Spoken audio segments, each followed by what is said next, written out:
Magdadala ito ng maraming pera, kasaganahan sa buhay po ninyo. Matapos nyo po itong gawin, ay huwag ka na magtaka na ikaw po ay magsusunod-sunod ang mga blessing na darating. Huwag ka na magtaka na maraming pera ang darating sa inyo. At basta sasabayan nyo palalo ng sipag at tiyaga ha. Dahil ito po ay isa sa mga sikreto para mas maging masagana ang pamumuhay ninyo at ng inyong buong pamilya. Pwede mo itong i-share sa mga anak ninyo or kaya sa mga kilala ninyo.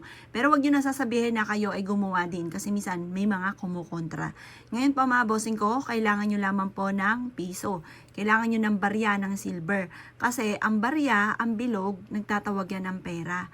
At ang silver, nagtataboy ng malas. Tapos, ito naman, cinnamon po ito, cinnamon powder. Naku, wag na wag ka magpapawala ng ganito. Marami kang mabibila ng ganitong cinnamon sa mga supermarket. Mapabuo or kaya mapadurog, kagaya nitong durog, pwede po siya. Ngayon, marami ka rin mabibila ng ganito sa mga online.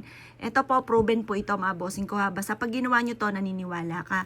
Ang gawin nyo po tuwing umaga or kaya sa umaga, ito ay hahawakan nyo. Sabihin nyo po, ganyan po ang pagkakahawak. Banggitin nyo po ng 3 beses ang inyong pangalan. Halimbawa, Apple Pagyo, Apple Pagyo, Apple Pagyo. Magkakaroon ka ng maraming pera. Magiging masagana ang pamumuhay ninyo. Pwede nyo rin banggitin ang lahat ng miyembro ng pamilya. Magkakaroon ako ng maraming pera. Buong pamilya namin ay hindi mahihirapan tungkol sa usapin ng pera. Maraming pera ang darating sa akin. At pagkatapos, ibilad nyo to sa sinag ng araw. Pagkatapos nyo siyang ibilad na kahit mga 5 minutes lamang, ito po ay ilalagay nyo siya dito. Yan. Tapos, mag-wish ka po muli. Maraming pera ang darating sa akin. Kailanman hindi na ako mauubusan ng pera. Siksik-liglig at umapot. Maraming pera ang darating sa akin. Ito po ay ilalagay nyo lagi sa bag po ninyo. Ilalagay nyo po ito sa wallet ninyo or kaya sa bulsa po ninyo. Kasi minsan tamad po tayo magdala ng bag, ay di sa bulsa nyo po siya ilalagay. Basta lagi siyang dadalhin kahit saan kayo magtungo.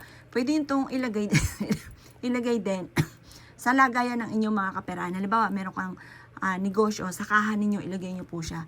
Magdudulot ito ng kasaganahan.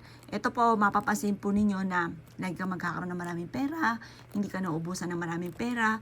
Mapapansin nyo, gagaan yung daloy ng swerte, lalo na sa pera. Tapos, sasabayan nyo pa ng sipag at tiyaga. Proven po ito. Pwede nyo siyang gawin tuwing Tuesday or Friday or kaya basta sa umaga ang paggawa ng mga pampaswerte. Mapapansin nyo po na mas magiging magaan yung daloy ng pera. Sa umaga nyo siya gagawin ng mga bandang 7:00 ng umaga. Mas pagagaanin nito ang daloy ng swerte lalo na sa pera. Subukan nyo po siya, napaka-epektibo po nito. Proven po ito at kayo mismo ay matutuwa sa pampaswerteng ito dahil napakadaming blessing na maibibigay po niya. Kaya ako ikigagawa ng ganito sa umaga.